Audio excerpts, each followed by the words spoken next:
Thank you. செம்மையாக இருக்குது brother. நம்ம ரொம்ப நாள் கழிச்சு இது கம்பேக் தான். இத்தனை நாளாக சைடில் நடிச்சிட்டு இருந்தார். இப்போ மெயினாக நடிக்கும்போது அவர் நல்லா இருக்கு. இப்போ இதில் கொஞ்சம் குண்டா இருக்காரு, அவ்வளோதான். மற்றபடி எந்த சேஞ்ச் இல்லை, அவர் நல்லா இருக்கார். சந்தோஷ் நாராயண் அவர் செம்மையாக பண்ணியிருக்காரு, நல்லா இருக்கு. அவங்க எப்பயுமே எங்கே தான் நம்ம எங்கே பார்த்துருக்கோம், அதிகமாக பார்த்துருக்கோம். இதுலேயும் எங்கே தான் இருக்கு. ஃபர்ஸ்ட் ஹாஃப் நல்லா இருக்கு.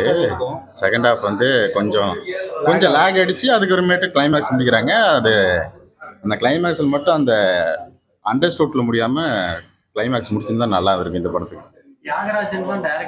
ஆமாம், அதான் செகண்ட் ஹாஃப்ல மட்டும்தான் அந்த சின்ன லேக் இருக்குது. அந்த அந்த ரிவீல் ஆகிற இடம்லாம் லேக் இருக்குது. மற்றபடி படம் நல்லாவே எடுத்திருக்காரு.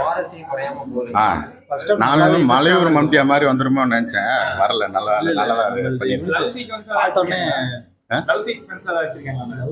லவ் சீக்வன்ஸ் அந்த அளவுக்கு அந்த பிரியா ஆனந்தா அவங்க வந்து அந்த அளவுக்கு ஒர்க்கே இல்லை, சும்மா வந்துட்டு போறாங்க.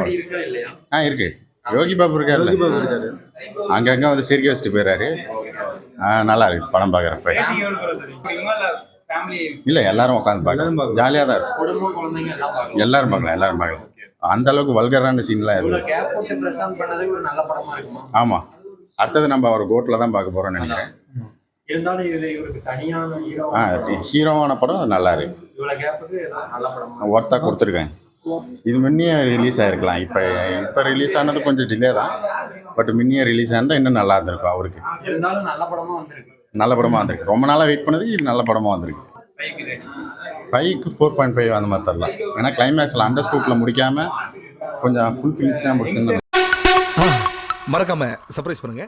தேங்க்யூ.